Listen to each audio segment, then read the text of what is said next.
ጉጅለ ጻድቃን ሓያል ተቃውሞ ገጢምዎ ኣሎ ተቃውሞኡ ካብ ውሽጥን ካብ ደገን እዩ ካብ ውሽጥን ካብ ደገን ዝብሎ ዘለኹ ካብቶም ኣብ ውሽጢ ተወዲብና ዝብሉ ዘለውን ዝነበሩን ዝመፀ ተቃውሞ እውን እኒሄ ካብ ኢትዮጵያውያን ካብ መንግስቲ ኢትዮጵያ ይኹን ኣክቲቪስታት ናይ ኢትዮጵያ ሚድያታት ኢትዮጵያ ዝመፁ ተቃውሞ እውን ኣሎ ኣብ 80 ዓመቱ ከምዚ ዓይነት ግብረ እከ ተሸኪሙ ክኸድ ከሎ እዚኦም ከም ዝመፁ ምግማት ዓብይዎ እንተነይሩ እቲ ሰብ ሰው ኢሉ ንምዝራግ ጥራሕ እምበር ጥዕና ንዘለዎ ስራሕ ዘይተፈጠረ ሰብ ኢልካ ምቕማጥ እውን ይከኣል እዩ ካብ ውሽጢ ዝመፀ ትማሊ እውን ንእሽተይ የቕሪብና ነርና ኣብ ማሕበራዊ ሚድያ ዝመደብዎም በረኸት ስምዖን ዝበሎ እዩ ኣነ ዝስታውሰኒ ዕስለ እንተውፂኻዮ ህርድ ክውስን እንድሕር ጌርካዮ ንዓኻ ስለ ዝጠቕመካ ዕስለ እንተውፂኻዮ መዓዝ ከም ዝበልዓካ ይፍለጥን ስለዚ ንባዕልካ በላዓይካ ኢኻ ተዳሉ ዘለካ ዝብል በረኸት ስምዖን ዝበሎ ነይሩ ናይ ኣምሓራ ክልል መራሕቲ ፀረ በረኸት ስምዖን ፀረቶም ካልኦት ኣብ ኢህወደግ ዝነበሩ ከውፁ ከለዉ ብዕስለ ብደቦ ናይ ደቦ ፍርዲ ንባዕሎም ተመሊሱ ክበልዖም ኢሉ ንባዕሎም ተመሊሶ በሊዓቶም ፋኖ ዳውልዮም ዘላዓሉ ነይሮም ፀረ በረኸት በዚ ሓሊፉ ተባሂሉ ደብረ ማርቆስ በረኸት ኣትዩሉ ተባሃለ ሆቴል እስካዕ ዝፈርስ ከይዱ ነይሩ ኣብ ማሕበራዊ ሚድያ እውን ፀረቶም ናይ ኢህወደግ መራሕቲ ዝነበሩ ተዘሚቱ ድሓርቶም ከምኡ ንክገብሩ ዘውፅዎም ግለሰባት በበይ ይምለስዎም ኣብ ልዕሊ ገዱ ኣብ ልዕሊ በዓል ገኘው ተሻገር ኣብ ልዕሊ በዓል ተመስገን ዘመተ ኮይኑ እቲ ፋኖ እውን ዳቢሩ ሕዚ ናብ ዝወፅሕሉ በፂሑ በዓል ጻድቃን ነታ ንእሽትለን ዘይትረብሕ ፀረ ህዝቢ ዝኾነት ተሓሳስቦኦም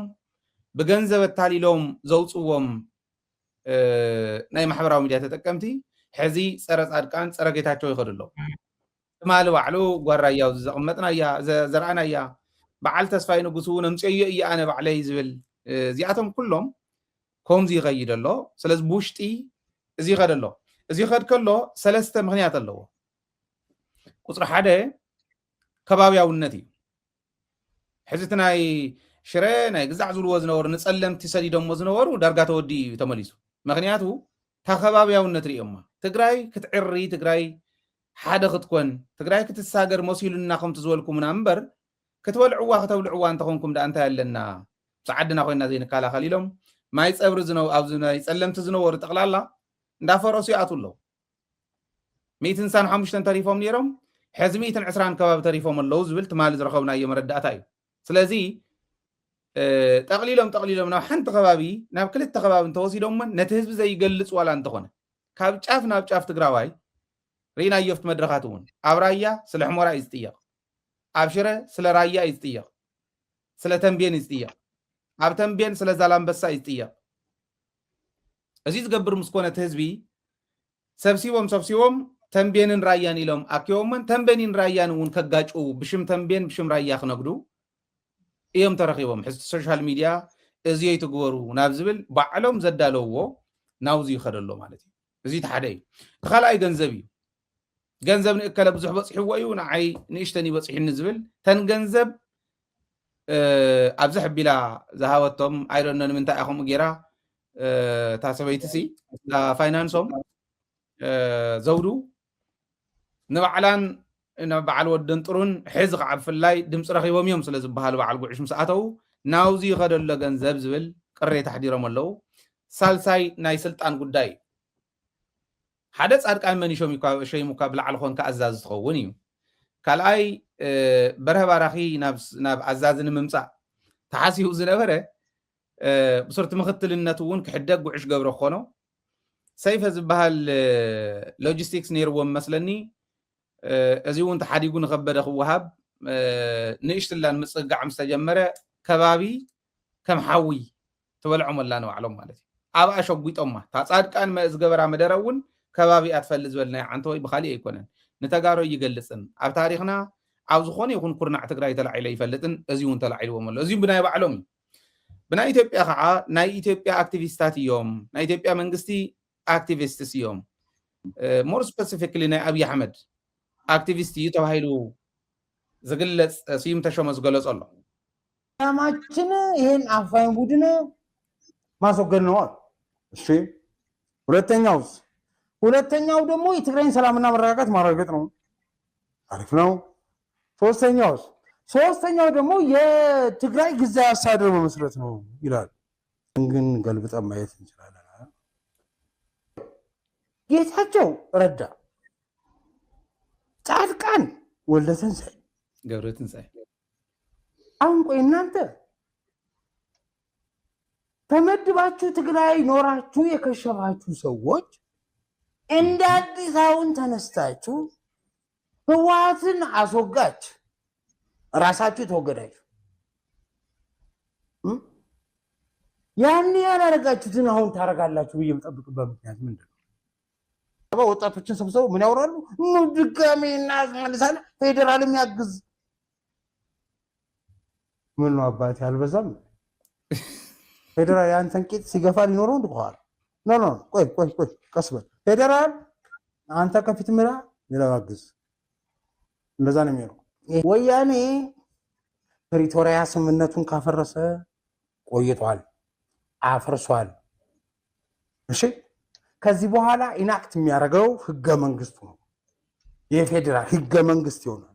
ህገ መንግስቱን የማስከበር ግዴታና ኃላፊነት የጻድቃን አይደለም፣ የጌታቸውም አይደለም፣ የስዩምም አይደለም፣ የፌዴራል መንግስት ነው። አስገቡ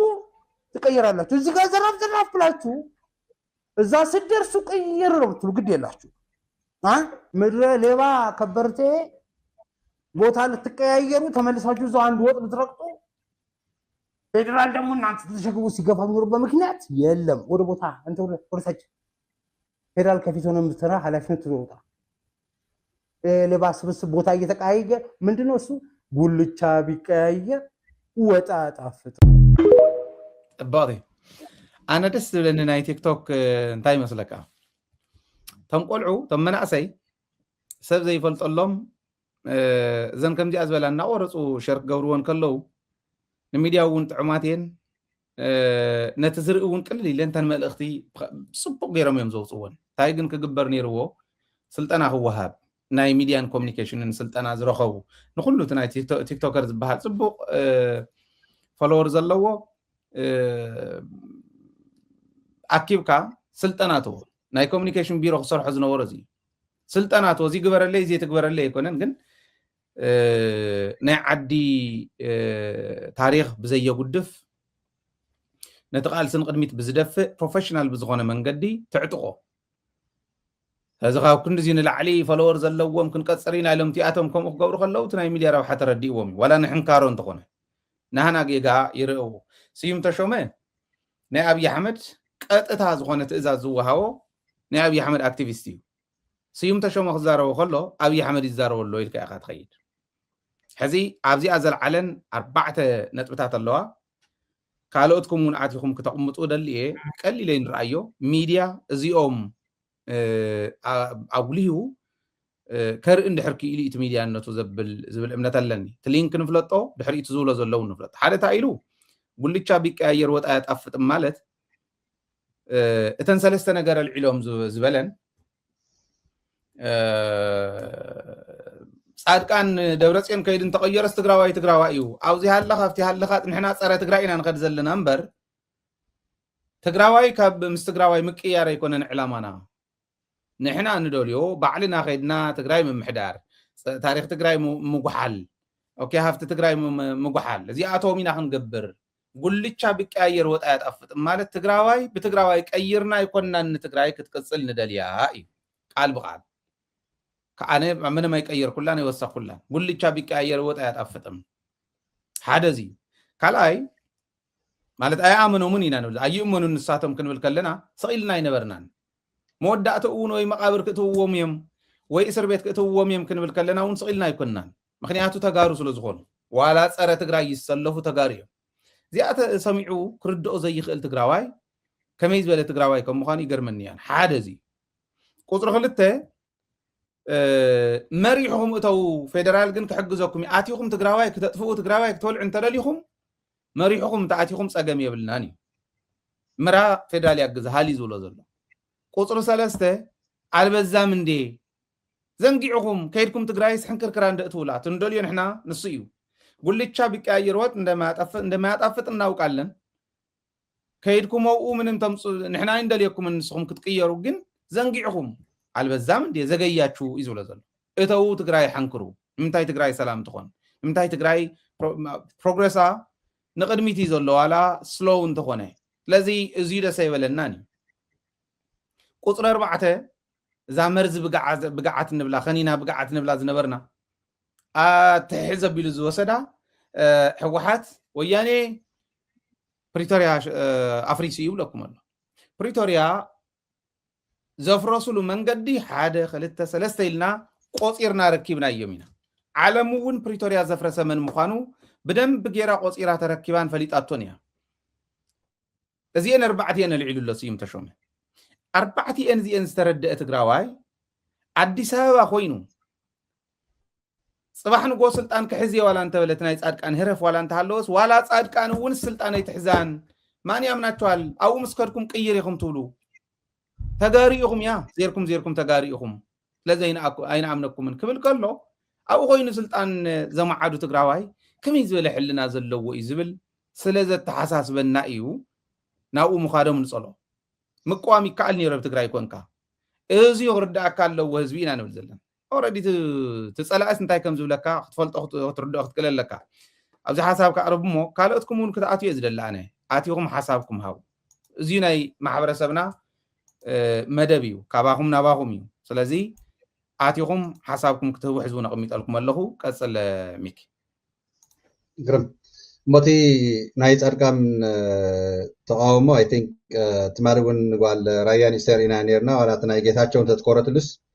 መብዛሕቱ ኣብቲ ሶሻል ሚዲያ ዝነጥፍ ዘለውን ሒዚ ኣይተመቸውን ዘሎ በተለይ ናይ ጻድቃን ታ ሃገረ የዋፃን ትግራይ ዝበላ ወላቶም ፈንጊጦም ጸንሑ ነቲ ውድብ በቃ ቅፅል የውልን ገለታት ናወር ዝፍክሩ ዝነበሩስ ኣይተመቸወቶም ዘላ መብዛሕቱ በተለይ ትመንሰይ ሕወሓት ደገፈ ከም ውድብ ብዘየግድስ በታ ሃገረ ትግራይ ዘይዳራደር ትግራዋይ ግን ብዙሕ እዩ ታ ባህጊ ታ ድልየት ንመጻኢ ማለት እዩ እዚ ማለት ጀነራል ጻድቃን ብምንታይ ነው መሆን ገልጾ ማለት ታ ክሊፕ ናይ መሰጋገድካ ዘርእኻያ ግን ሓሪፍ እንድያ ታ ናይ ኣካይዳናስ ንሕና ተጋሩ ሒዝስ ስምሪንላ እንድሕር መፂና እቶም ፋሕፋሒሎም ናፍቲ ዝዳናገሩ ፀንሑ እውንስ ንኣብነት እንታይ ትብል ነርካስ ካብ ጸለምቲ 165 ኣካባቢ ነይሮምስ ሕዚ ተመሊሶም ዝኣተው ስለ ዘለዉ 120 ኣካባቢ ቀሪዮም ኣለዉ ዝብል ሓበሬታ ኣሎ ኢልካ ጽቡቕነቱ ኣይሲ ኣብኡ ዝነበረ እንዲያው ክጣናኸር ክበዝሕ እዩ ድፈል ፀኒሑ ግን ኣብዚኣ ንስኻን ቅድሚ ሒዘ ዘምፅኣ ዘርአናዮ ነይሩ እዩ ብሓደ ግዜ ጥሒሶም ቀሊል ቁፅሪ እውን ኣይኮነን መፅኦም ኣብ ዝሓለፈ ሕዚ ግን ናብ 120 ከባቢ ቁፅሮም ክወርዱ ተለዉ ብናይ ሽረ ግንባር እዮም ኢሎም ፀዊዖሞ በቲ ናይ ጸለምቲ ኣካባቢታት ዘለዉ እዚ ጣዕመ ዝበሃል ወዲ ብቐዳማይ ዝኾና 2 ድየን ሓደ ፒክኣፕ ፔትሮላት ገይሩስ ጸለምቲ ሓራ ወፅያ ኢሉ ናይቶም ዕጡቃት እናርአየ ነይሩ ዝሓለፈ ሰሙን ኣብ ሶሻል ሚድያ ሸር ገይሮም ማለት ኢና ሕጂ ግን ናብዚ ደረጃ ምውራዶምሲ እቶም ተሪፎም 120 ያው መንግስቲ ትግራይ ፃውዒት ይህዎም ኣሎ ብሰላም ንዓዶም ክመፁ ፅቡቅ እዩ ጻድቃን ካን ጥራይ ዛንኩም ዝተርፍ እቲ ዘይሩ ናምንታይ ክመፁ እቶም ብዓፋር ናብ ሰቆጣ ዘለዉ ብብዝሓቶም ሰዓት እዚ ብቁፅሪ ተመፂናስ ኣብ ዓፋር እያ ዘላታ ብርክት ዝበለት ቁፅሪ እዚኣቶም እውን ንሸዊት ካልኦት ዝነበሩ እውን ተመሊሶም ስለዝመፁ ከምቲ ደጋጊመ ቅድሚ ሕዚ እውን ስለዘረእኩወሲ እታ ተስፋይ ንጉሰ ዝበለና ቃል ብቃል ተወሲድናስ ደቂ ተንብየን የለው ደቂ ዓጋመ የለው ደቂ ራያ ጥራይ በይኖም እዮም ዝኒአው ኣብ ሓራ መሬት ዝኩሉ መንእሰይ ክነውፅኢልናሲ ከሲርና ተሪፍና ኢሎም እዮም እቲ ናይ ዛዕባ ናይ ቅርሺ ናይ ደሞዝ ከመይ የጣፋፍእዎ ኣለዉ ፍሉጥ እዩ መጨረሻ ግን እታ ብልፅግና በታ ዝደልያ መገዲ ሓንቲ ነገር ጥብ ትብል ነገር ስለ ዘይገበሩ መጨረሹ እታ ግዜ ክትበቅዕ እንተላ ብቲን ዝደራጀዋ ዘሎ ሓይልታት ናይ ኦላ ኢልካ ናይ ፋኖ ናይ ቅማት ናይ ኣጎው ናይ ዓፋር ከምኡውን ትግራይ ከም ትግራይ ኤርትራ ከም ኤርትራ ካልኦት እውን ንባዕለን ክከላኸላ መብተን ስለዝኾነ ምክልኻል ጥራይ ዘይኮነስ ከጥፈካያ ናብ ደጋጊሙ ዝፍክር ዘሎ ሓይሊ ጨሪቑዎ ስለ ዘሎ ጻድቃን ሃገር ገሪሉ ግን ሓፈሻዊ ትግራዋይ ከዓ ንሒዝስ ናብ ሓደ ንኽመፅእ እቲ ሸተት እናረኸባቶም ዝወፅ ዘሎ ነገራት ግልፂ ይኸውን ኣሎ ትግራዋይ ናብ ሓደ እንተመፂና እቲ ቃልስና ጠንኪሩ ከም ዝመፅእ ኣይ ማለት ጥርጣረ የብሉን ናይ በርሀ በራኽ ዝበልካዮ ብጣዕሚ እዩ ዝገርም ምክንያቱስ ከመይ እናገበሩ ሽት እናገበርዎ መፅኦም ዋላ እኒ ውዕሽ ገብረ ወለጋ ምስ ወፁ እውን እኮ ኣብዚ የቕሪብና ነርና እቲ ግርጭት ዘጋጠመቶም መናእሰይ ወይ ድማ እቶም ነባራት ተባሃለው ዝፀንሑ እዚ ናይ ዓፋር ግንባር እውን ከመይ እናገበሩ እዮም እቲ ስልጣን ናብቶም በቃ እዚኣቶም እዮም ላዕለዎት ተባሂሎም እናወሰድዎ ከም ዝፀንሑ ሲ እዚ ሽርሑ ከም ዝነበረ ብኒ ጻድቃን ፍሉጥ እዩ ምክንያቱ ካብቲ እንታይ ተኣንፈት ዘርእየና ናይኒ ተስፋይ እውን ዘይደለይዎ ነገር ስለ ዝነበረ እቲ ናይ ዓፋር ዘሎ ግንባርስ ተጋምእ ንባዕሉስ ትምትኳስ ጥራይ ዘይኮነ ብስሩ እውን ብርክት ዝበለ ቁፅሪ ሒዝስ ንጻድቃን እናናዕዎ ዝመፁ ዘለዉ ናይ ንወደን ጥረካ ኢላ ናይ ንጻድቃን ናይ ንዘውዱ መጨረሽኡ ብሽም መንእሰይ ወፅኦም ዝነበሩ ሒዚ ግን ከሲሮም ቀሪዮም ዘለዉ ንትግራይ ንክመፁ ተፃውዒት ናይ መንግስቲ ትግራይ ተቐቢሎም ብሰላም ንዓዶም ተዝምለሱ ዝቐለለ ቃልሲ ንፅባሕ ንጎ ክልተ ግዜ እውን ዘየሕስቦም ንኣቶም ማለት እዩ ምክንያቱ ካብ ኣብ ከንቱ ሞት ትመውት ምስ ፋኖ ድዮም ከዋግኡካ ምስ ናይ ዓፋር ድዮም ከዋግኡካ ምስ ናይ ኤርትራ ድዮም ከዋግኡካ ብዙሕ ነገራት ኮዩ ዘሎ ሲነርዮ እቲ ናይ ቀረባ ግዜ ትግራይ ክንኣቱ ኢና ዘንጊዕኩም ንትግራይ ከይተወቅዕዋ ኢልናዮም ኢና ናብዚ ዝፍክርዎ ዘለዉ ግን ክሳራ ኣይ ቲንክ ናይ ጻድቃን ዋላ እንተኮነስ ጌታቸው ንባዕሉ እውን ቀሊል ክሳራ ኣይኮነ ምክንያቱ ጓራይ ኣብ ዘርኢኻና ትማሊ ሰርሖቶ ክልብ ትደስ ዝብልካ ነየት ናይ ቲክታክ ኣብ ቲክታክ እያ ነራ ባይዘወይ ላይቭ ንሃለወት እያ ክልብ ንሳ ተሰሪሓ ባዕላ ኣቲ ኣብ ቲክታክ ስከፍታ ነሪኣቲ ሽዑ ቅድሚ ትማሊ በኣኻትኩም ማለት እዩ ጎበዛት እኒአው እዮም እቲ ናይ ክልባት እናሰርሑ ሓደ ግዜስ የጋጣ እንተኣሽሙ ይገበሩ እንደገና ቅድሚ ሒዝ ተዘርበ ሓደ ግዜ ጠንቃ የድልዮ እዩ ባይዘወይ ዘይ ንኣብነት ሓደ ነገር ተዘርበስ ናይ ካሊእ ፎቶ ወይ ድማ ገለ ነገር ኣምፅኦም ኣጋጢሞም እውን ከም ተገብረ ገይሮም ዝሰርሕዎ እቲ ቴክኖሎጂ ሎም ብጣዕሚ በተለይ እዚ ኤኣይ እውን ንክተጋጥም ቀሊል ስለ ዝኾነ ብዙሕ ነገራት ይስራሕ እዩ ግን እታ ክልብ ዘርኢኻና ናይቲ ወዲ ከዓ ነየስ ንእሽተይ ይሓፍሩን እዚኣቶምስ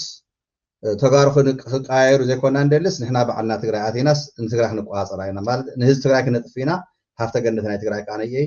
ንሕና ክንወስዶ ኢና ታሪክ ናይ ትግራይ እውን ናባና ክንቅይሮ ኢና እንዲ ናይ ፀላእትና ዕላማ እዚ ከዓ ትዘሕዝነካ ንክብሮም እውን ኣብዚ ምምላሶም ተዓንቶታ መጀመርታ ኣጀንዳ ዘእተና እያ እዚ ሓወስካ ክትሪኦ ተለካ ትግራይ ብዙሕ ጥንቃቄ ከም ዘድልያን ጥንካሬ ከም ዘድልየናን ምስዞም እዚኣቶም ህዛባት ሓቢርና ንክነብር ዕድል ድሕሪ ሒዚ ኣውቂዑ ምኳኑ ትግራይ ንጉስጉሶ ጎስጓስ ድሕሪ ሒዚ ህዝብና ሙሉእ ሙሉእ መሊስና ሃገረ ትግራይ ንክንሃንፅ ናይ ኩልና ኣብ ና ያለና ግን ኣብ ተግባር ንክመፅእ ኩሉ ትግራዋይ ኣብዚ ትኩረት ከልዩ እዩ ናይ ንጻድቃን ፈቐራ ውርደት ብዙን በቃ ኣብ 24 ሰዓት ኣብ 2 መዓልቲ ውርደት ኢና ንርኢ ዘለና ናይ ንጻድቃን ባይዘ ድሕሪ ሒዚ ንጻድቃን ደጊፉ ዝንቀሳቐስ ትግራዋይ እንታይ ዝኣክል ቁፅሪ ክርከብ እዩ ግን ሓቢርና ክንሪአና ብናተይ ርእቶ ግን መጨረሻ እዚኣ ትብል ኣብ መጨረሻ ናይ ንጻድቃን ናይ ንጌታቸው ውርደት ናይ መጨረሻ መሕፈር ናይ ዓለም ታሪክ ኣብ ሕማቅ ታሪክ ከም ዝወድቁ ግልፂ እዩ ምክንያቱ ምስ ብልፅግና ተሰሊፍካ ፅባሕ ንጎ እንታይ ከም ዝገበሩካ ስፈልጥ እያ ግን ቀንዲ እዚኣቶም ከክን ግዛዕ ዝኾኑ ሰብ ብመሪሕነት ኣብ ትግራይ ብዙሕ ሚና ክገብሩ ዝግብኦም ዝነበረ ከምዚ ገይሮም ወሪዶም ክትረኽቦም ተለካ ኢድ ፀላኢ ትማሊ ዝጨፍጨፈካ ንስኻ እውን ባዕልካ ከምኒ ጌታቸው ማለት እዩ ጨፍጫፊና እናልካ ትፍክረሎም ዝነበርካ ናይ ዓለም ሚድያ ተመሊስካ ሒዚ ንሃቶም ናይ ቀርኒ ኣፍሪካ መካሪ ገለገለ ኮይንካ ክትርከብ ተለካ ናይ መጨረሻ ህዝብካ ባዕሉ ከመይ ይናዕቀካ ከም ዘሎ ግን ግልፂ ኢና ቃልስና ክጥንክር እዩ ናይ ንበርህ በራኸ እውን ትፃውዒት ተገብረ ኣብ ዝቐረባ ግዜ ሰሚዖም ዓዶም ተመሊሶም ይቅሬታ ኢሎም ናብ ህዝቦም ተዝሕወሱ ኣነ እቶም 120 ዝበልካዮም ቀሪዮም ዝኔው ከም ገለ ጌርካ ንዓዶም ተዝምለሱ ፅቡቅ እዩ ባህል እየ ግረም ሳባ ደጊምና ነመስግን ክብረት ያበልና ብጣዕሚ ዝገርም እዩ ናይ ሳባ ድጋ ታታዊ ትገብሮ ዘና ሒዚ ሳባ ዮሃንስ ክብረት ያበልና እሞ ናፍቱ ዝቕፅል ነጥብና ኣስፋ ሕቢልና እንትንትኖ ናብኡ ቅድሚ ምሕላፍና ናይ ጀነራል ጻድቃን ናይ ትማሊ ቁርቱላን እውን ንኽእ ዘበልና ዓንተ ወይ ናይ ትማሊ ምድላውና ኣካል ዝነበረ እዚኣ እሞ ክእንግደኩም ሃፍታም ካብ ዓዲ ይወፅእ ኣሎ ተስፋ ተሳዒኑ ኣሎ ዓዲ ይምህምን ኣሎ ናብ ውሽጢ ኢምፕሎድ ይገብር ኣሎ كم زنا يتقال عين صقم كقاتم كله كل التفونمنا يرايو تحدى فونمنا ريفولت مقباري اكسبلود مقباري نلا علي اكسبلود مقباري ريفولوشن مكيادي كيرن دعل خالكاس زفرس سفريسكا طرق صراريكا قتلكا እንደገና حدش ነገር መምሳይ بتخال اي فونمنا بزخونه يكون مخنيات خمو قبر زي كاله حبرتسب امبلود مقباري بناتي الرايا اب تግራይ ዝራይ ዘሎ ኩነታት እዚ ናብ ውሽጢ ዝነብዕ ዘሎ ናብ ውሽጢ ኢምፕሎድ ዝገብር ዘሎ በቃ እቲ ዓድና ገደፍካ እናሃደምካ መንእሰይ እናሃደመ ተስፋ ተቆሪጹ ስራሕ ተሳይኑ እንታይ ከም ዝኸውን ዘይፍለጥ ዓቕልካ ዘጽብብ ዓይነት ኩነታት ቶም ሰብ ጠመንጃ ብፍቃዶም ነቲ ሓደ ውድብ ነቲ ወንጀለኛ ውድብ ደገፍቲ ስለ ዝኾኑ ንኣታቶም ስለ ዝፈርሐ ቱ ይዕበይ ናስ ዘሎ ስቴት ማሽነሪ ስለ ተቆጻጸረ ናይ ህዝቢ ትግራይ ዕድል ህዚ ኢምፕሎድ ምግባር ይኮይን ዘሎ ናማህመን ካብ መኻዲ ይኮይን ዘሎ ካብዚ ክንልውጦ ኢና ክንንቀሳቀስ ዘለና ሕዚ ሓደ ወንጀላት እዮም ሰሞ ይሓገውን ኮመንት ይዎም ልዮም ትማሊ ኣብዚ ቅሪብና ሪኢኹም ኢኹም እቶም ዝብሎም ዘሎ ፀረ ሕገ መንግስቲ ናይ ኢትዮጵያ ፀረ ሕገ መንግስቲ ናይ ትግራይ ፀረ ሰብኣዊ መሰል እውን እዮም مقتالي يسبخ زلو زقتل قتيلكا زلق قلقيكا يزبل ازي اغير سلطان نخحزي زخر زلو ابزعد مزيا مالتي اتخال اي تشدن دعلخا كبحال كم زلو و يسبخ زلو بحق انت زي تمرحنا سرعات انت زي هاليو مريحنت زهبو ممرحن اتتمرحي كغورو زغبو تغبارن بعقواو كاب حق منقص وصا انت خوينهم كمي كنبتن يسرحلنا خم زلو راي او امسوز النيو مناسيه ولا تم حد عبيت بنات علم زلو ولا انت هلو مناسي جن بدحريت له زياتهم ولا نخلت من اسي بتنحز زقمت انصر حق منقص زخنا من قدتا سب يخمينو امينو مناب تግራይ ናብ ዝኾነ ጫፍ ትግራይ እንተዝመጹ ችድ እንድዕልኻ እንተተዋሂሎም ዝቕበሉ ከይመስለኩም ከቕበሉ ወንታ ይኮነ ስታ ኔክስት ተዛረባ ዝቕተል ቀቲልካ እያታ ስልጣን ክትተሓዝ ማለት ከም ዝበለ ጉድ እዩ ዝመፀና ዘሎ ሕዚ ትግራይ ይነብዕ ዘሎ ንውሽጢ ወይ ምንባዕ ንውሽጢ ወይ ከዓ ዝቕተል ቀቲልና ችድ እንድዕልኻ ኢልና ብትንትና ወፂና ኣደዳ ፀላእቲ ንኹን ዝብል ስብከት ይሰበኽ ዘሎ ጻድቃን ማለት እዚአን ሓደጋ እየን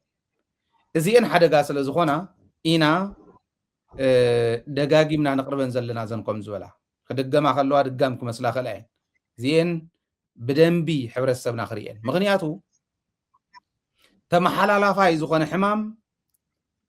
ተመሓላለፍቲ ሕማማት ኣብ ዝኾነ ከባቢ እንተተራእዮም ናብ ሕብረተሰብና መላእ ሕብረተሰብ ከይብተኑ ከይዝርግሑ ቢሮ ጥዕና ሲሪየስሊ ዝሰርሓሉ ተመሓላላፋይ ሕማም እዚኣቶም ክመሓላለፉን ተፈቂድና ኣሎም ቶም ተሓሳስባታት እዚኦም ክብትና እዮም ስለዚ ናይ ጻድቃን ዋና ዕዮ ብድሕሪት ዘላ ተልእኾ ትግራይ ምብታን ምዃና ምርኣይ ኣድላይ እዩ ማለት እዩ ዘይምንዓቕ ኢለ እምበር ኦልሬዲ ክገብርዎ ድዮም ይገብርዎን እዚ ይትመልሱ ጌችና ጀነራል ጻድቃን አዲስ አበባ ሆነው ትግራይን መልሰን እንቆጣጠራለን የሚል ምክር ቤት መሰረቱ ተባለ። ቆይ ግን ይሄ ምክር ቤት ነው ወይስ የናፍቆት ክበብ? ለመሆኑ መቀሌ ላይ ያላችሁ ያልቻላችሁትን አዲስ አበባ ሆቴል ቁጭ ብለው በዋይፋይ ሊቆጣጠሩት ነው ወይስ በትዝታ? ለመመለስማ መጀመሪያ ለምን ወጣችሁ? ፖለቲካው እኮ እንደ ተከታታይ ፊልም ስሬስ ሆነብን። ክፍል 2 የጌቹና ጻድቃን መመለስ ደስ የሚል ፊልም ርዕስ። እንኳን ምክር ቤት የናፍቆት ክበብ ብትመሰርቱ መብታችሁ፣ ግን ስልጣን በምክር ቤት ሳይሆን በመሬት ላይ እንደሆነ የረሳችሁት ይመስላል። ደግሞ የሚገርመው እሱ አዲስ አበባ ካፌ ቁጭ ብሎ ማኪያቶ እየጠጣ ከአፋር በረሃ ታጣቂዎች ጋር እየመከርኩ ነው ይላል። የትግራይ ለውጥ ኃይል ይሉታል። ደግሞ ለመሆኑ ለውጡ የሚመጣው በአፋር በረሃ አቋርጦ ነው ወይስ በመሰረታችሁት ምክር ቤት በኩል? ብቻ የኛ ሰፈር ፖለቲካ በሪሞት ኮንትሮል መሆኑ አላበቃ። ለማንኛውም በሚቀጥለው ደግሞ ዱባይ ሆነ ኢትዮጵያን እመራለሁ እንዳትል ብቻ። ታመልስ እዚያ ቀላልያ ምርዳእ ግን የድልዩ ፖለቲካ እንዲና ነውግዕ ዘለና ቀልደ ይኮነን ነኑ ዓለም እውን ተዘይበታተኑ እክብ ኢሎም ንተጋሩ እንተዝኾኑ ኣማዕድዮም ኣብ ትግራዩ ዓዱ ዝከላኸል ዘሎ ትግራዋይ ኣብ ዘይምልከቶም ካብ ዝሕምዝቁን ክብትኑ ካብ ዝስዕሩን ኣዲስ ኣበባ ዝእሰርን ዝንገላታዕን ዘሎ ትግራዋይ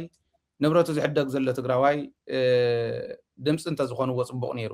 ነኑ ባዕሎም እውን ነኑ ዓለም ይተኣሳሰሩ ከም ዘለዉ ርኢና ኣለና ዘየውፃናዮ ዕሪና እውን ብዙሕ ነገር ክህልዩ نقص على اللاين تخوين النوصة مالتي توم صلاة تزولوه رجع تعرقان ولا تنسى أنكو إنانت تمدباتشو تقراي نوراتشو يكشفاتشو سووش عند አዲስ አበባን ተነስታችሁ ህዋትን አስወጋች ራሳችሁ ተወገዳችሁ ያን ያላረጋችሁትን አሁን ታረጋላችሁ ብዬ የምጠብቅበት ምክንያት ምንድን ነው? ወጣቶችን ሰብስበው ምን ያወራሉ? ድጋሜ እናስመልሳለን ፌደራል የሚያግዝ ምን ነው አባቴ አልበዛም? እዚያ ጽብቕት መልእኽቲ እያ ጽብቕት መልእኽቲ እያ በዚ ሓያ ንሕና ውንስ ኣደንቂሮም ናብኡ ኮይኖም ይትረፍደና ዓኹም ዝኾነ ኮይኑ ኣብ ውሽጢ ኮይኖም ዘይሰርሕዎ ኣዲስ ኣበባ ኮይኖም ይሰርሕዎን ኢልና ነቶም ለኣኽቶም እውን ነግሮም ነዚ እዩ ግን ሓንቲ ብጣዕሚ ትሕዝነኒ ታሪክ ዝሰርሑ ሰባት ታሪኮም ዓቂቦም ጅግንነቶም ዓቂቦም ዘይምኻዶም ግን ንትግራይ ሎስ ምዃኑ ክፈልጥዎ ኣለዎም ጻድቃን ማለት እዚ እንታይ ውራይ ኣለዎም ናብ ዓድና ዘምፅእ ንሕና ናብ ዓዶም ኣይከድናን ድሕንነትኩም ሓሉ ተወደቡ ተመዓራረዩ ግን ድማ ኣጋጣሚ ክትረኽቡ ከለኹም በልዎም ዞም ፀላእቲ ሰምዮም መፅኦምና ናብ ዓድና እምበር ንሕና ኣይኮናን ከይድና እዮም ምስተብ ደገ ዘሎ ሰራዊት ጠንካራ ርክብ መስርቱ ኣድላይ ኣብ ዝኾነሉ እዋን ካብኣቶም ዝመፅእ መምርሒ ንምቕባል ተዳለዉ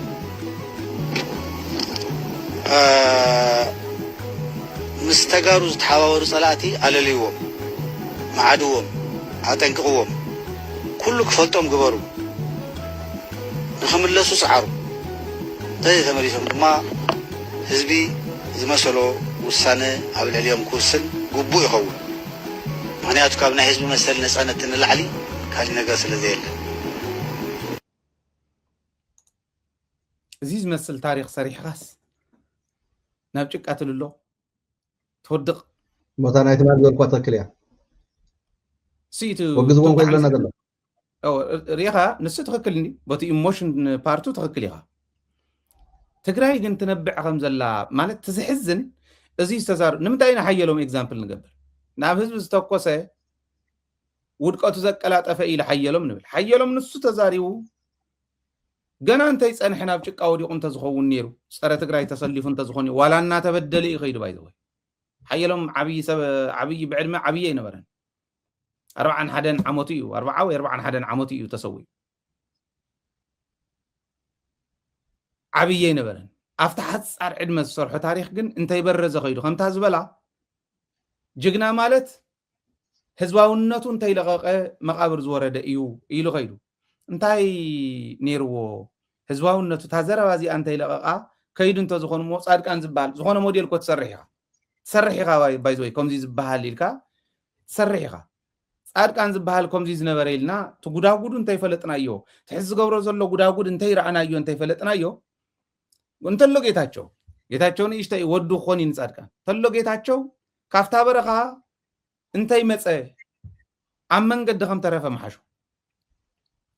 መፂኡ እውን ናብዚ ጉዳጉድ እዚ እንታይ ኣተወ ምስዋእ መሓሸ ሰብ ኣይነብርን ኩሉ ንሞተር ዝበለ እዩ ከምዚ ክብል ከለኹ ጌታቸው ይሙቱ ኢለ ሃይለ ክትብል ትኽእል ኢኻ ሃይለ እውን ተሰሊፉ ዘሎ እዩ ኩልና ንሞት ኢና ተፈጢርና ኒና ነገር ግን ዳግማይ ህይወት ከም ዘሎ ንኣምን በብእምነትና ማለት እዩ ግን ከምኡ እንተዝኾኑ ደይ መሓሸን ይብል ይሓዝን ኣነ ተዝሕዝነኒ እየ ዝዛረብ ዘለኹ ብዝኾነ ከይነውሕ ተዝቕፅል ነጥቢ ከቕርብ ኣህዳውነት ዘሳሲ ዘሎ መንግስቲ እዩ ሕገ መንግስቲ ናይ ኢትዮጵያ ቀይሩ ፌደራሊዝም ተቀይሩ ናብ ኣህዳውነት ክኸይድ እዩ ዝብል ጥርጣረ ጥራሕተ ይኮነ ይሰርሑ ከም ዘለው ስለንፈልጥ ኣድቮኬት ንገብር ነርና ኢና ኬርያ ኣብ ዝሓለፈ ናብ ኣህዳውነት ክሰጋገሩ እንዳበልና ብዓይኒ ዕሙተይ ንግምግሞ ነርና ኢላ ኤግዛክትሊ ትንብሎ ዝነበርና ሕዚ ብተግባር ጀሚሮም ኣለዉ ኣይነውሕ እንደድሕሪኻ ከድየ ኦሮሚያ ኣብ 6 ክላስተር ኣምሓራ ኣብ 4 ክላስተር ሶማሊያ ኣብ 2 ክላስተር ተመቂሉ እታ ክልል እተን ክልላት ኣብ 6 ኦሮሚያ ኣብ 4 ኣምሓራ ኣብ 2 ሶማሊያ ተኸፊለን ሰሜን ደቡብ ምብራቅ ምዕራብ እናተባህለ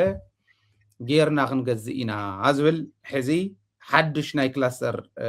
ኣመዓራርያ ገይሮም ኣለዉ እተን ካልኦት ክልላት ካብዚኣተን ተመክሮ ምስ ረኸብና ክንበፅሕን ኢና እዚአን ግን ብክላስተር መቂልና ዞባ ዝበሃል ኣፍሪስና ወረዳታት ቀጥታ ተፀዋዕነተን ናብ ክላስተር ኮይኑ ክላስተር ከዓ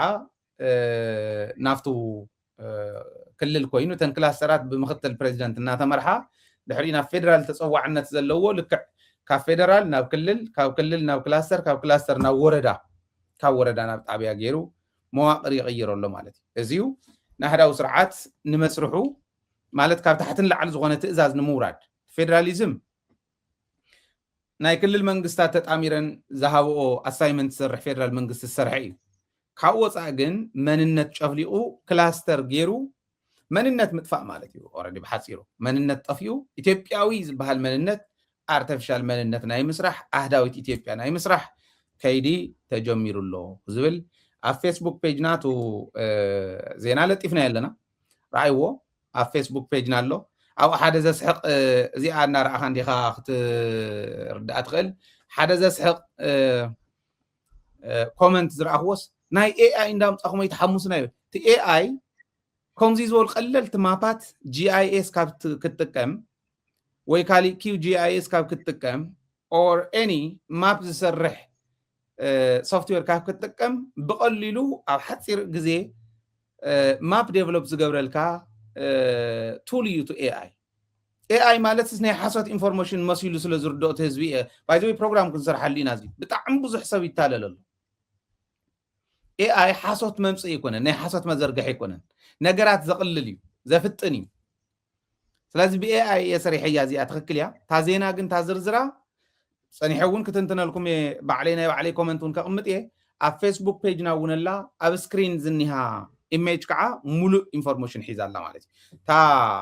ናብዚ ፀግዕ ናብዚ ኢደይ ዝኒህዎ ፀግዕ ዘላ ኣምሓራ እያ ቀፂላ ዘላ ኦሮሚያ እያ ቀፂላ ዘላ ሶማልያ እያ ተን ክላስተራት 6 ክላስተር ናይ ኦሮሚያ 4 ክላስተር ናይ ኣምሓራ 2 ክላስተር ናይ ሶማልያ እኒህኩም እዚአን መርኣያ እየን ተን ካልኦት ክልላት ድሕሪ እዚ ክቅፅላ እየን ተባሂሉ ዘሎ ከመይ እዩ ኣህዳዊነት ከመይ እዩ ፌደራሊዝም ሕገ መንግስትና እንታይ ይብል እቲ ሕገ መንግስትና ዝሃበና ፀጋ እንታይ ነይሩ እንታይ እዩ ዝውሰድ ዘሎ ዝብል ክቅፅል እየ ሚኪ ግን ነዊሕ ስለ ዝፀናሕ ኩተን ቪድዮታት እናረኣኹ ክትቀፅል ትኽእል ኢኻ ግርም እሞ ቀድሜና እዚኣ ምምፃና እቲ ብጣዕሚ ዝገርም እታ ሪፕላይ ዝገበርካ ናይ ፃድቃን እዚ ኣብታ ናይ መጀመርታ ፉናማ ኢሉ ሲ እንታይ ዝብል ዘሎ ኢለ ፅሒፈያስ ኣብ መጨረሻ ግን ዝተኻኺልዋ ፉናምና እያ ነይረታ ቋንቋ የሬታ ሓስባ ግን ናይ ስቴት መሽነሪ ሒዞም እዮም ማለት እቲ ክፍለ ሃገር ተቋፂሮሞ ማለት ይመስለኒ እቲ ብእንግሊዝኛ ስለ ዝተዛረቡ ስቴት መሽነሪ ማለትስ ክርደን እውን ኣይከኣለን እቲ ክገልፆ ዝደለየ ማለት እዩ ስለዚ እቲ መንግስታዊ ትካላት ናይ መንግስቲ ዝበሃል ባንክን ታንክን ኩሉ ተቆፃፂሮም ማለት ስቴት ማሽነሪ ማለት ናይ መንግስቲ መዋቅር ኩሉ ስቴት ማሽነሪ ብሙሉእ ጠቅላላ ተቆፃፂሮም ኣለዉ ማለት ግርም ብትግርኛ ግን ከማይ ኮነትን ንስኻ ዘርዲእኻና ኣለካ እዩ ማለትስ ንመን እዮም ዘርድእዎ ዘለኩ እዩ ዝገርምን ዘሎ ስቴት ማሽነሪ እቲ ትርጉም ንባዕሉስ ንመን ከስተርጉሞም ደልዮም እቲ ናብ ትምቕታል ልምዲ ስለ ዝኾነ ያው ምንም ክንብሎ ይንኽእልና ትማል እውን ስለ ዝገለፅናዮ ግን ናይ ክላስተራት ትብሎ ዘለካ ሲ ካሊእ ማፕ እውን ኣላ ዋላ ካሊእ መዓልቲ ክነቕርባ ኢና ዝሰደሉ ኢና ርኢኽዋ ቀኒየ ሲ ክንደይ ሽርሕታት ይስርሓሉ ካሊእ ነገራት እውን ይጥምተሎ እዩ ብልፅግና መጨረሹ ግን እቲ ኣብዚዩ ስትሪኦ ዘለካ እታ ማእከለይቲ ዝኒሃ ናይ ኦሮሚያን እያ ምክንያቱ ተን ቁፅሪ እውን ኣብኣ ስለ ዘርእያ ዘለዋ ካብ 1 እስካብ 6 ቁፅሪ ትሪእዎን ኣለኹም ዋላ ደቂቕ እንትኾነ ሲ ብሕብረን እውን ተፈልየን እኒዋ ተከፋፍላ ማለት እዩ እቲ ናብቲ ናይ ደደቢት ሎጎ ገፅ ኒኻ ነየ እቲ ናብ 4 መቂሎሞ እኒኦ እቲ ናይ ኣምሓራ ዝበሃል ዘሎ እዩ ነገር ግን እቲ ትርጉም እንታይ ሲ ከምዚ ገይሮም ንትግራይ እውን ተን ካልኦት ክልላት እውን ከምኡ ከምዚ ዕላማ ከም ዘለዎም ከይትርስዑ ኢኹም እንታይ ዝነገር እዚዩ እቲ ሕገ ደንቢ ናይቲ ሃገር እውን ተማይጡ ብፓርላማ ተቐየረ ሕጊ ዘየሉ እንዳሃለወ በቃ ብዝደለዮ መገዲ ቆራሪሱ ብዝደለዮ መገዲ ሸርሺሩ እቲ ሃገር ከምቲ ዝነበረ ናይቲ ሃገር ሕገ ደንቢ ተመስረተሉ ቅድሚ 30 ዓመት ደርጊ ምስ ተደምሰሰ ንሱስ የባኽነሎ ማለት እዩ ወይ ድማ ይስሩ ዘሎ ግን ኣብ ዝኾነ ሃገር እንድሕር ኮንስቲቱሽን እንድሕር ኣልዩካ ኮንስቲቱሽን ባዕሉ ሕገ ደንቢ ናይቲ ሃገር እዩ ብኡ ኢኻ ዝፈልጥ ዓለም እውን ሒዚ እቲ ሕገ ደንቢ ጠቕላላይ ትቆደን ኢኻ ግን ተመሓይሾ ኢኻ ንምሕያሽ እዩ ዝግበር ምክንያቱስ 106 ዓንቀፃት ዝሓዘ ሕገ ደንቢ ናይቲ ሃገር ኣሎ ሶቲ ሃገር ከዓ ነየ ከምቲ ዓንተ ዝበልካዮ ተን ክልእቲ ፕራይም ሚኒስተር ናይ ፌደራል ኮይኑ ቶም ሚኒስትርታት እዩ ዝመርሕ ሕዚ ተን ክልላት ነናይ ባዕለን ወከልቲ ሰዲደን ኣብቲ ፌደሬሽን እቲ ናይ ንሕና ኣብዚ ሰነትን ካንግረስ ንብሎ ፒፕል ኦፍ ሃውስ ሬፕሬዘንታቲቭ ነተን ክልላት ዝወከለ ባይቶ ኣብቲ ፌደሬሽን ተማይጡ እዚኣ ተካይዳ ባዕሉ ስኡ ኢሉ ከም ድልየቱ ዝውኖ ሕገ ደንቢ የለን ዝፈቅደሉ ግን ጠያቕ ከዓ የለን ኣብ ሰዓት እዚ ምክንያቱ እቲ ዕላማ እንታይ እዩ ተን ክፍለ ሃገራት ተዳኸመን ካብኡ እቲ ናይ ክልል ፕረዚደንት ዝበሃል እቲ ናይቲ ክልል ፀጥታ ናይቲ ክልል ልዩ ሃይሊ ገለታት ባዕልካ ትቆፃፀሮ ብላዕሊ ኮይንካ መምርሒ ካብ ላዕሊ ተውርድ ኩለን ትቆፃፀረን ዳሕራይ ኣብቲ ዓዲ ንኣኻ ዝወዳደር ንኣኻ ቸክን ባላንስ ዝህበካ ወይ ድማ ዝቆፃፀር ነቲ ናይ ሃገር ኢኮኖሚ ይኹን መንስኳል እዋን ነይሩ ሰዓቱ ግን ንቐፃሊ ዝሓስቦ ዘሎ እንታይ እዩ ከም ገለ ገይሩ ዓሚፁ ተቆፃፂሩ እታ ስልጣኑ ንምንዋሕ ስራሕ ዘላ ሽርሒ እያ እንድሕር እዚ ኮይኑ ንሕና ከም ተጋሩ ናብ ትግራይ ክምለስ ዘለኹ እዚ ርኤ መሪሕነት ትግራይ እዚ ተገንዚቦም እዚ ተረዲኦም ልክዕ መንግስትና ኣብ ቀረባ ግዜ ተመሊሱ ስራሕቲ ስራሕለት ባይታ ግን ሒዚ ከንዝንግዕ ዘለና እዚ ሓደጋ እዩ ምክንያቱ ናብ ትግራይ ክትመፅእ እያ ፅባሕ ንጎ ንሕና እውን ክንጠፍእ ኢና ምክንያቱ ሕሰበሉ ሲስተማቲክ ከም ገለ ገይሮም ንፃርቃ ዝሓስብዎ ኣለው ናብ ምርሻ ናብ ገለ ይዛረቡና ኣለው ኣብዚ ኣነ ብዙሕ እውን ካብ ግዜ ዝወስድ እቲ ናይ ኦሮሚያ ከም ዝበልካ ናብ 6 ክላስተር እቲ ናይ ኣምሓራ ናብ 4 ክላስተር ተመቂልነ ትሪእዎ ኣለኹም ተንቁፅሪ እውን ናብ ጥቃ ሃይለ ተሪኢኹም ሓደ እስቲ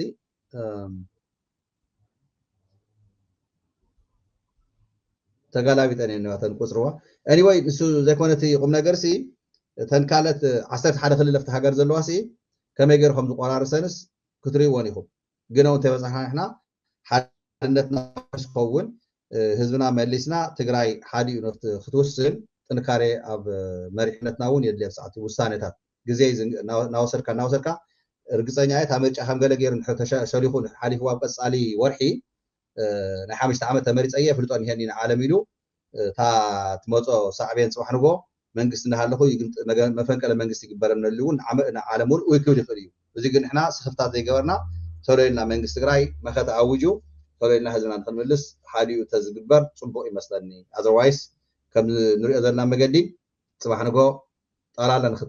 ከም ድልየቱ ዝውንና ኢትዮጵያ ንምስኻዕ ዝሰርሖ ዘሎ ሽርሕን ጉርሕን ዓበይቲ ተጎዳእቲ ንኸውን ንሕና ተጋሩ ኢና እዛ መገዲ እዚኣ እቲ ቋንቋ እቲ መንነትና እቲ ታሪክና ኩላ ነገር ፅባሕ ንጎ ፋሕብት ነቢልካ በቃ ዝዕብልል ሓይሊ ከይህሉ ብዲሞክራሲ ስርዓት ኣብቲ ሃገር ከይሰፍን ንስኻ ትግራዋይ ኮይንካ ኣነ ትግራዋይ እየ ኢልካ ስለዝፈከርካ ዝመፅእ ጉዳይ ከም ዘይህሉ ተጠንቂቕና እዚዩ ናይ ትግራይ መሪሕነት ግን ፍጥነት የድሊ ኣብ ሓደ ዝኸድዎ ዘለው ከይዲ ሒዚ ትምዝንጋዕ ንኣና ፅባሕ ንጎ ዋጋ ከየኽብለና ፀላእትና ይዳለዉ ኣለው ይደፍኡ ኣለው መጨረሹ ግን ናትና ዓቕሚ ናትና ሓድነት ናትና ጥንካሬ መሪሕነትና ብፍጥነት መገድታት ክጓዓዙ ክኽእል ኣለዎም ዘመን ተቐይሩ እዩ ከም ናይ ቅድሚ ሕዚ ወተት እናልካ ሰሙናት ዝወስድ ኣኼባ እናገበርካ መዋፅኡ ሓደጋ ከይኮነና ንትግራይ ስጋት ኣለኒ ኦኬ ቅድሚ ናብዛ ማፕ እዚኣ ምእታወይ እዚኣ ብጣዕሚ ክሪቲካል እያ ክንሓስበላ ዝግባአና ቅድሚ ናብኡ ምእታወይ ናታ ናይ ኣብ ኤርትራ ኮንሱሌት ምኽፋት ኣብ ሱዳን ኣብ ካሊእ ዝበልክዎ ቀስና ልካ እምበር ቀዳም ተወሊደ ሰንበት ብእግረይ ከይደ ከይኾን ዝብል ኮመንት ኣነ ሕዚ ገበረ ይበልኩን ይተሓሰበሉ እዩ ገልቢጥና ንስማዕ እያ ንሳ እሞ ፅባሕ ንጎ ሃገር ኮይንና ክንበሃል ከለና ኦኬ በሉ ናይ ወፃኢ ጉዳይ ፖሊሲ ቶሎ ንርቀቕ ተባሂሉ ቀዳም ተወሊደ ሰንበት ብእግረይ ክኸድ እየ ዝብል ናይ ወፃኢ ጉዳይ ፖሊሲ ክህልወካ ምግባር እዩ ፀገም ዝኸውን ብሕዚኡ እንዳሓሰብካሉ ትፀንሕ እሞ ተዳልዩ ይፀንሕ እሞ ክትሰርሖ ዘለካ ኦን ትገብሮ ነገር መሓዝ ግን ወሳኒ እዩ በዚኣ ክትረዳእኒ ኢኻ ኦኬ ተሽመ ንምንባቡ ብዙሕ ትርጉም ዘለዎ ሽሙነ ይመስልን ለዚ እኔ ማንም ይኹን እቲ ኮመንት ዝገበረ በዚዩ ይሓዞ أبزا ماب زيها عريكم زي استوعالكم وانتايني نيم حراخ للماب يكون انت مابون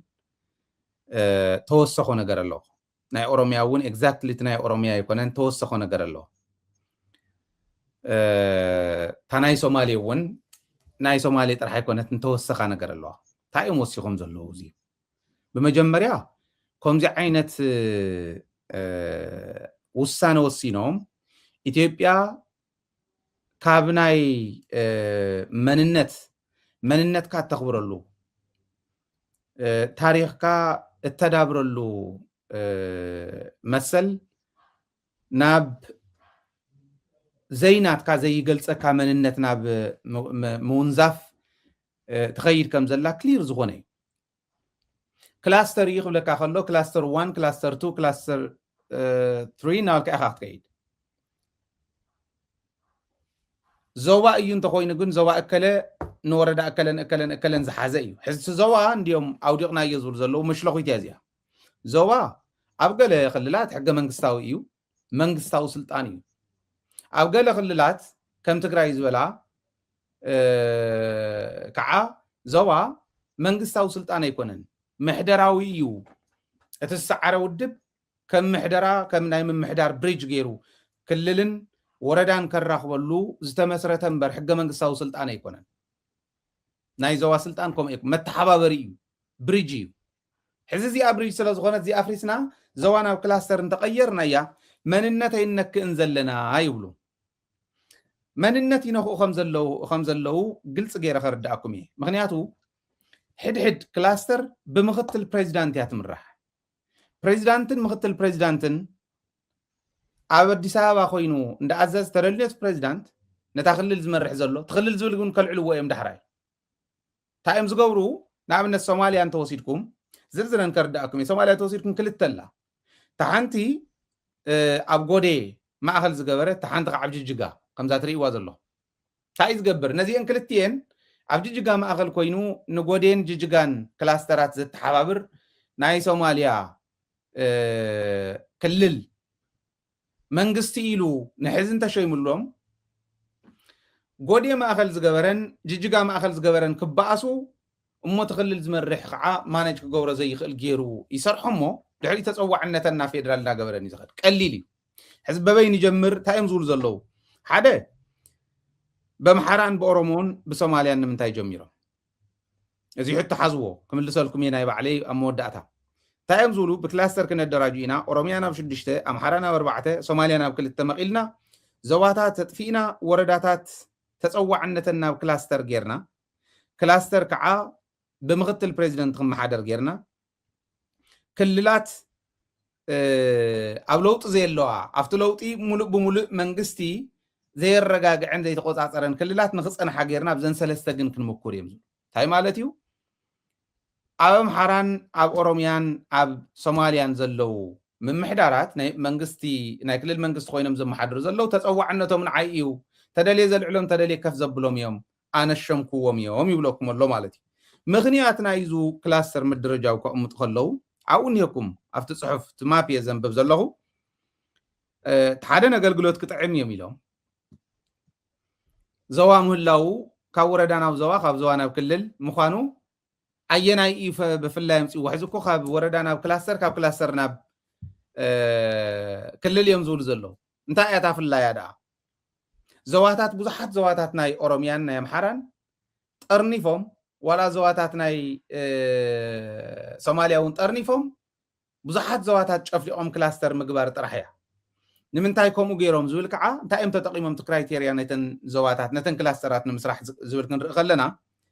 بقلص خنرئينا سلازي بغلل مختل بريزيدنت زمرح اخونا ان كلاسترات بهراوي مخكر كوميشن وسانس كعز عرفلو جن اب تغبارين اتونيو لوك بيت مغرى يكونن زوسنو ناي كلاستر متياش بهراو مخكر كوميشن زوسنو نمنتاي كوم غيرمو ابيت مغري اتاناي بهر تقمي اتاناي مننت كا مخبار تقمي كله تاخور من لطعيم واي زي اطعيم واي كله اي قبلان انتنا اسه ዝተወሰኑ ሰባት ነቲ ቤት ምክሪ እሚኖም ክኸዱ ዝኽእሉ ሰባት ክፍጠሩ እዮም መስፍን ኣርኣያ ዝበሃል ሰብኣይ ግን ናይ ኣብዪ ኣሕመድ ፓፔት እዩ ሕዚ ኩለን ክልላት ተሰማሚዕናሉ እየን እዚዩ ይፅደቕ ኢሉ መስፍን ኣርኣያ እንድሕር ወሲንዎስ ክኸውን እዩ ዝብለና ዘሎ ኣብዪ ኣሕመድ ኣበይ ዘሎ መስርሒ ንመስፍን ኣርኣያ ስልጣን ናይ ምሕደራዊ ይኹን መንግስታዊ ይኹን ስልጣን ናይ ምውሳን ስልጣን ዝሃወን መስፍን ኣርኣያ ዝብል ሕቶ ልዕሎ እዚ ቁፅሪ 2 እስኪ ፈሊና ንረኣየን ናይ ኣምሓራ ንርአ ንኣብነት እተን 4 ክላስተር ናይ ኣምሓራ ትርእይዎን ዘለኹም ክላስተር ሓደ ሰሜን ኣምሓራ ይበሃል ወይ ከዓ ናይ ጎንደር ክላስተር ኢሎሞ እዚ ዘጠቃልል ሰሜን ጎንደር ማእኸላይ ጎንደር ምዕራብ ጎንደር ደቡብ ጎንደር ከምኡ እውን ካብ ትግራይ ዝተወሰደ መሬት ወልቃይት ፀገዴ ፀለምቲ የጠቃለል ይብልዎ ሕዚ ናይ ትግራይ ምዕራብ ትግራይን ዝተወሰነ ክፋል ሰሜን ምዕራብን ኣብ ናይ ጎንደር ክላስተር ኣትሎ ማለት እዩ ወይ ከዓ ኣብ ሰሜን ኣምሓራ ዝበሃል ክላስተር እዚ ናይ ሰሜን ኣምሓራ ዝበሃል ሰሜን ደቡብ ምብራቅ ምዕራብ ናበልካ እዩ ክጣየሽ ሰሜን ኣምሓራ ክላስተር እንተሎ ናይ ትግራይ ምዕራብ ትግራይን ተወሰነ ክፋል ናይ ሰሜን ምዕራብ ትግራይን ኣትሎ ማለት እዩ ምብራቅ ኣምሓራ ይብሉ እዚ ከዓ ወሎ ክላስተር ወይ ከዓ ምብራቅ ኣምሓራ ክላስተር ይብልዎ ደቡብ ወሎ ሰሜን ወሎ ዋግ ህምራ ዝሓዘ እዩ ዋግ ህምራ ናብኡ ክእትውዎ ከለዉ ናይ ኣገው ናይ ክልልነት ሕቶ ሙሉእ ብሙሉእ የጥፍእዎ ኣለዉ ማለት እዩ ኣገው ዝበሃል ተጥፍኦ ኣለካ መንነት ኢኻ ተጥፍእ ዘለካ ባይዞ ስለዚ ኣገው ከም ኣገው ከይውደብ ዋግ ህምራ ካሊእ ብሄረሰብ እውን ብካሊእ ብሄረሰብ ክነምፆ ኢና ካሊእ እውን ኣለዎ እዚኣቶም ገይሩ መንነት የጥፍእ መንነት መሰረት ዝገበረ ኣወዳድባ መንነትካ ከይተኽበር ታሪክካ ክተጥፍእ መንነትካ ክተጥፍእ ዝገብር ኣካይዳ ኣህዳዊ እዩ እንዳበልናዮ ዝመፃና ነዚ እዩ ነይሩ ማለት እዩ ከርያ ከመይ ትሓፍር ትኾን ሕዚ እቲ ሳልሳይ ማእኸላይ ኣምሓራ ዝበሃል እዩ ጎጃም ክላስተር ይብልዎ ምብራቅ ጎጃም ምዕራብ ጎጃም ኣዊ ዝበሃል እዚ እውን ኣዊ ብሄረሰብ ኣገው እዩ ስለዚ ንኣገው ናብ ማእኸላይ ኣምሓራን ናይ ጎጃም ክላስተር ከምኡ እውን ናብ ምብራቅ ኣምሓራ which is ወሎ ክላስተር መዲቦም ኣሎ ኣገው ጠፊኡ ኣሎ ሕዚ ማለት ኣብ ደቡብ ጎንደር ኣብ ሰሜን ጎንደር ገለ ኢሎም ዓንተወይ ዘቕመጥዎ ማእኸላይ ጎንደር ተባሃለ ጎንደር ቅማንት ዝበሃል ጠቕላላ ኣጥፍዮም ኣሎ ሁሉም ኢሉ ብሎ ኣጥፍዮም ኣሎ ሙሉእ ብሙሉእ ማለት እዩ እቲ ራብዓይ ናይ ኣምሓራ ትርእይዋ ዘለኹም ናብዛ ናብ ኢደይ ፀግዕ ዘላ ማፕ ደቡብ ኣምሓራ እዩ ሶሪ እታ ናይ ምብራቅ ኣምሓራ ደቡብ ወሎ ክላስተር ዝበልክዋ ደቡብ ወሎ ሰሜን ወሎ ዋግ ህምራ ይእትዉ ንዋግ ህምራ ንኣገው ኣጥፍዮም ኣለዉ ካብ ትግራይ ኦፍላ ራያ ኣላማጣ ባላ ዝበሃሉ ካብ ትግራይ ይኣትዉ ይብል ትግራይ ደቡብ ትግራይ እውን ወሲዶም ኣለዉ ሰሜን ምዕራብ በዓል ፀለምቲ ወሲዶም ኣለዉ ምዕራብ ትግራይ ወሲዶም ኣለዉ ራስ ገዝ ክንገብሮ ኢና ኢሎም ክቅልዱ ከለዉ ዝሓለፈ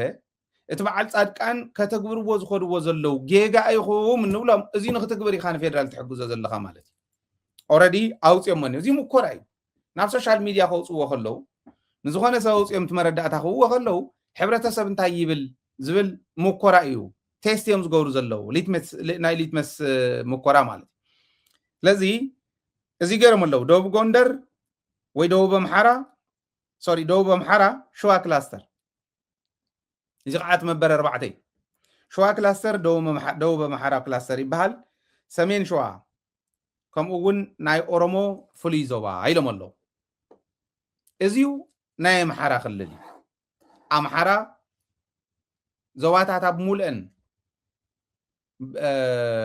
በዊዞም ተወሰነ ኣካል ናይ ኣምሓራ እውን ናብ ኦሮሚያ ኣብ ሸዋ ናብ ኦሮሚያ ገዲፎም ናይ ትግራይ ቆሪሶም ንኣምሓራ ናይ ኣምሓራ ቆሪሶም ንኦሮሞ ከመይ ከም ዝኮኑ ከዓ ናይ ኦሮሚያ እውን ንርአዩ ባይዘወይ ሰብኣይ እዚ ሰበብ ባሊዑ ክጠፍእ ይኽእል እዩ ስኢላ ኢትዮጵያ ነንባዕላ በብዝኸድካዮ እንዳተሓራረድካ እትርከበላ ዓዲ እውን ከይትኸውን ስጋኣት ኣለን ነንባዕሎም ናይ ኦሮሚያ እንተሪኢኹም 6 እየን ማእኸላይ ሸዋ ክላስተር ይብል ኣውዚዩ ናይ ኣምሓራ ተወሰነ መሬት ወሲዱ እዩ ምብራቅ ሸዋ ምዕራብ ሸዋ ሰሜን ሸዋ ደቡብ ምዕራብ ሸዋ እና ፍንፍኔ ዙርያ ናይ ኣዲስ ኣበባ ዙርያ ይብል ሞ ኣዲስ ኣበባ ዝበሃል ሕቶ ከይተልዕሎ ኣምሓራ ማለት እያ እዚኣ በቃ ኣኸለ ሙሉእ ብሙሉእ ወሲድዋ ኣሎ فنفني زوريا قد محزي بدمص مط فيهم زول وزنور مالتيو كم تري وزن لهم اتخال اي مبراق كلاستر ويكا حررجي مأذن يبهال ناي مبراق المعراب حررجي ناو حدا كلاستر غيرم مولو حرمايا غلز حزي حرر وتوتي ابايدو حرر ونت فيهم مالو مالت حرر ادري زبهال مننت ملؤ بملؤ فيهم مالو ولو سالساي دوب مبراق كلاستر زبهال بالي ارسيو بالي مبراق بالي معراب بالي حيزلو رابعاي معراباوي كلاستريو ولقا بيلت يولو مبراق ولقا معراب ولقا كلم ولقا هرو قدرو ولقا حيزلو دوب معراب كلاستر زولو ناي جمع إلي بابور كلاستريو جمع إلي بابور إنا بنو بدلي زي أمحيزن هي اتاشاد شيتي دوب كلاستر زولوا بورونا جوجي يو بورونا معراب جوجي نا تقلالا ناي جوجي زباتات زيهم حيزلو حزي بولغا خبابي ناي جوجام مريت بشوا خبابي ناي شوا امحرا مريت ناي تግራይ ከዓ معراب سمين معراب دبوب وسيدم الله خم زراخمو اب صوماليا ونا اوروميا اتيمي كمي غير كاين اسيميليشن تدالون دبوب بينه قوانوز سلازي اتوت يكون اتم مرحت بملኦም ناب ناي ابي احمد تزاد سلازي اتو يلوم اب دبوب زلو دام كلهم اتوات اندي بسروس موغزيت تمدي ولهم اندي ناي اوريد بلصقنا نمنتاي دبوب زي نخوم اوريدي ريدي ميديوم نا اسيميليشن ناي دبوب تبتاتينهم تبتاتيسم حان تخلل نا 4 تخلل بتيسم ما تايلوم ما خلاص تركوا واحد صيلهم نيمسلك قبروا لا خول يوم كن كداخم ولايتان دحر طنكيرو من الواش كم اقولوا خول يوم كم دي اغيرم كبطاطسونا اسيميليشن زدالو وا ايثيوبيان اهداونا زدالو وا ايثيوبيا كم زي غيرم مخانم كن سومالياون اب كلتكم تريوا زلهم ناي جيجيغا ما اخل زغبره ناي مبراقن سمينن كلاستر زبحال بحده كلاستري ازيو فافا سيتي ايرر እና ካልኦቶ خبابታት ዝሓዘ ከምቱ ኣብ ታሕቲ ትርእይዎ ዘለኹም ማለት እዩ ናይ ጎዴ ምምሕዳር ዝበሃል ከዓ ጎዴ እውን ሓደ ማእኸል ጎዴ ክግበር ጅጅጋ ሓደ ማእኸል ስለዚ ናይ ጎዴ ማእኸላይን ደቡብን ክላስተር ኣብ ሓደ ሸበሌ ናይ ኣፍዴር ሊበን ዶሎ ቆራሄ ዳዋ ገለ ዝብላ እዚኣተን ዝሓዘ እዩ እንታይ እዮም ዝብሉ ዘለው ኣብዚዩ ብቐሊሉ መንነት ዝበሃል ክጠፍእ እዩ ንኣብነት ቅማንት እኮ ዝቃለስ ዘሎ ንመንነቱ እዩ ኣገው እኮ ዝቃለስ ዘሎ ንመንነቱ እዩ ሶማሌ እውን ዝቃለስ ዘሎ ንመንነቱ እዩ ዓፋር እውን ዝቃለስ ዘሎ ንመንነቱ እዩ ትግራዋይ እውን ኣምሓራይ እውን ዝቃለስ ዘሎ ንመንነቱ እዩ ተተቃላሳይ ኦሮሞ እውን ወይ ዘሎ መንነት ኣጥፊኦም ብሄራዊ ክልላዊ መንግስት ኣጥፊኦም ብሄር ኣጥፊኦም ብሄረሰብ ኣጥፊኦም ኣህዳዊት ኢትዮጵያ ክምስርትዮም ክንብል ከለና ስቂልና ይኮናን እዚ ተካይዶኦም ኣብኡ እናሃለኹ ትናይ ኤአይ ዓንተውን ኢለየ ማፕ ዴቨሎፕ ክትገብሩ ሃይ ኳሊቲ ማፕ ዴቨሎፕ ገብረልኩም ይኽእል እዩ ዋላ ኣብ ኣካዳሚያ ዘለኹም እውን ትኮመንት ጌጋ ስለ ዝነበረ ዓንተው ኢለ ስለዚ ኢትዮጵያ በዚ ደረጃ እዮም ዘፍርስዋ ዘለው መንነቱ ደምሲሱ መንነቱ ህጊሩ ታሪኹ ህጊሩ ክነብር ዝደሊ ኢትዮጵያዊ ዘሎ ይመስለንን ናይ መጀመርያ ናይታ ዓዲ ናይ ምብትታን ናይ መጀመርያ ሕቶ ኮይኑ ይመፅሎ እዩ ዝብል እምነት ኣለኒ እንታይ እቲ ሪኣክሽኖም ክኸውን ዝብል ክንሪኦ ኢና ኣብ ሰሙን እንታይ እናበሉ ከውፅዎ ሚድያታት ኢትዮጵያ ናይ መንነት ተቃለስቲ ኣብ ኢትዮጵያ ንዓና እንተጋሩ ግን መንነትና ብቕልጭምና ክነኽብር ተቃሊስና ፍትሒ ዝበፂሕና ዘለና ፅሕና ኣለና ንቅድሚት ዘሳገር ፖሊስን ስትራቴጂን ተቐሪፁ ክመፅእ ግን ናይ ገደን ይኸውን ዝብል ከቕምጥ ሞ